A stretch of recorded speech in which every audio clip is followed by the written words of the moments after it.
Hi, my name is Seth K. Nakashima, and I've recently become a student living abroad away from my family. And I was faced with this issue. How am I supposed to be financially responsible with the money my parents give me? Well, that's the problem we're going to be solving in today's video with the help of my Notion template. So let's jump straight into it. Alright, so I'm going to make some assumptions here. You're a student, your parents send you money here and there so you can live happily. Maybe they pay for your rent. Maybe you have a job here and there to get some wee cash. And maybe, if you've been a good boy, they send you money during your birthdays or any other holidays.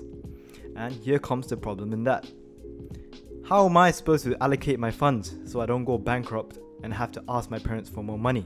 To that problem, I show my middle finger, because I have a Notion page that helps me budget. Alright, so as you can see here, I have my budgeting page open, and this is actually the one I use personally. This template isn't actually mine, but when I found it, it was super confusing, and I've made a few modifications so that it was easier for me to use and easier for you to use, hopefully, as well. I know it may seem very confusing at first, but I guarantee you, if you watch through the end, you know how to use this inside and out. So over here is my dashboard, and as you can see here, these are my accounts, my incoming cash, my expenses, my transfers, my spending budgets, and my subscriptions. So as you can see here, I've inputted some for the month of August, and I've used a grand total of £61 for my budget and £20 for my utilities in my flat. So this is just a brief overview. I'm going to start with a brand new template to show you guys how to use it. Alright, if you click the link in the description, it should take you to this page. And all you want to do is just come here, name a fair price. You can put 0 because I've made it free. Or if you're feeling generous, you can send me £1 and I'll be very happy. And just press, I want this. Then it'll bring you to this page. And then you can put your Gmail, and then after that just press get. So in this page that I've prepared before this, I put the link to the template, and all you want to do is just click on it, and then it should bring you to this Notion page. So after this, all you want to do is just press this duplicate button on the top right, and then it should give you an option to copy the template into your own Notion, and once it's there, you can make your own changes to it. I'm not going to press private because I've already done it. Alright, so as you can see here, I've just copied the Notion template into my own Notion. So since this is a brand new slate, I'll start off by creating one account. Obviously this can be your existing one in real life, but for the sake of this video, I'm going to put Rich Boy's bank account. Actually, no, that's sexist. Let's put Human's bank account. That's not sexist. No one can cancel me. So right now, our initial amount is 0 because we're broke. However, let's say our mom has decided to send us a lovely £1,000. So I'm going to put Mom's lovely money. And it will be £1,000. To the account Human's bank account, and as you can see here, it is automatically updated. So let's say our mom wants us to spend, highly unrealistic, but we'll roll with it. So August budget, as it is August at the moment, and I'm going to put an emoji here to make it more pleasing. So our monthly budget, let's say £500. So let's say we've just gone to Tesco and we've bought a butt ton of groceries. So what we do now, if you put, you can name it whatever you want, but for the sake of simplicity, I'll just put Tesco. Tesco groceries. And you can put a butt ton of groceries, that's around £200. At category, you will put August budget or whatever you name your budget. So in my case, it was August budget, so I put August budget. And at accounts, I put Human's bank account because that's where it's deducted from. So as you can see here, it's automatically being deducted, and you can see the utilization of the budget. So over here we have transfers, and let's say we want to withdraw some money, we want some cash on our pockets. So I'm going to put cash,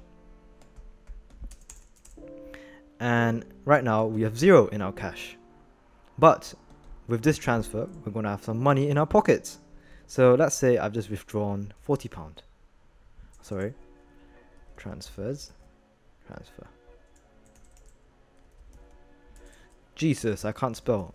Okay, let's say we've just transferred £40 from account humans to cash. And as you can see here, it's automatically being deducted and added to cash. So that's basically the ropes of it. It's quite simple. Hopefully you'll be able to use it. There are also other options such as opening up in a full screen, as you can see here, income, expense, transfer. I'll show you my original one so you can see what it will look like if you populate it fully. But before that, this is basically how you use it. It's quite simple, and hopefully I've taught you guys well. Also, on another note, I understand that some of you may want to change the currency. So I'm going to show you guys how to do that now. So what you want to do is you want to come here, and it says initial amount. You just want to go to your variables, and if you click on it, you should say edit properties, and you're going to see number format, and at the moment you can see pound. Let's say you want to go band for band with another person in another currency. So let's say I want to go band for band in ones. Alright, beautiful. So as you can see here, I'm going to change it in current balance as well. I'm going to change it to 1. So as you can see here, it's been changed. And that's basically how you change it. The good thing about this is that you can write info about what you buy. So over here you can see I put skateboard and then I put fuck. And that's because it was £26. That's a big boy purchase. My bank account was crying after that. Anywho, we will cover. It's fine, we will recover. Don't worry. We got it. So yeah, as you can see here, these are all the expenses which I've tracked. Now, I know some of you guys may have questions. Okay, how do I stay consistent? Well, if you're the type to use Notion, I trust that you guys are hardworking people. That's the stereotype I associate with Notion users. Not to say I'm hardworking, I'm quite lazy actually. But anyway, the way I do it is that my Apple Wallet actually sends me a little notification every time I buy something. So using that, I just deduct it. But maybe for cash it would be harder because you actually have to see how much you spend and then input it into your Notion later. But in the end, it helps me budget quite well, and I'll say I've been quite financially responsible during my time away. So I'm proud of myself in that sense. And I hope you guys will be proud of yourselves as well with this new information you've learnt and a new template you've gained. Alright, sensational. Well, although you could argue that it's a pain in the ass to budget, I'd say I'm quite proud of myself, and I think I'm quite financially responsible, and I feel that proving that to yourself is actually quite important in being a newly independent student. But anyway, you've walked away this video with new knowledge and a new template, and hopefully I've taught you guys well. If I didn't, I don't know, put your hate comments, I don't really care. But anyway, thank you for watching until the end, and it's absolutely sensational that you've actually watched until the end. You know what? How do I make you special? Okay, type banana and I'll pin you. How about that? Beautiful. Alright, thank you for watching, guys.